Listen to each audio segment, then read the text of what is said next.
The effort toward maturity necessitates work, and work requires energy. Whence the power to accomplish all this? The physical things can be taken for granted, but man cannot live by bread alone. Granted the possession of a normal body and reasonably good health, we must next look for those lures which will act as a stimulus to call forth our slumbering spiritual forces. So, if God lives in us, then how can we induce ourselves to release these soul-bound powers of divinity and infinity? How shall we induce ourselves to let go of God, that we may spring forth to the refreshment of our own souls, while in transit outward, and then to serve the purpose of enlightening, uplifting, and blessing countless other souls? How best can we awaken these latent powers for good which lie dormant in our soul? One thing for sure, emotional excitement is not the ideal spiritual stimulus. Excitement does not augment energy, it rather exhausts the powers of both mind and body. Whence then comes the energy to do these great things? The secret of all these problems is wrapped up in spiritual communion, in worship. From our human standpoint, it is a question of combined meditation and relaxation. Meditation makes the contact of mind with spirit, relaxation determines the capacity for spiritual receptivity.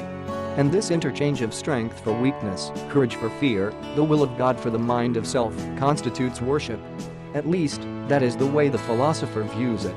When these experiences are frequently repeated, they crystallize into habits, strength-giving and worshipful habits, and such habits eventually formulate themselves into a spiritual character, and such a character is finally recognized by one's fellows as a mature personality. These practices are difficult and time-consuming at first, but when they become habitual, they are at once restful and time-saving. The more complex society becomes, and the more the lures of civilization multiply, the more urgent will become the necessity for God-knowing individuals to form such protective habitual practices designed to conserve and augment their spiritual energies.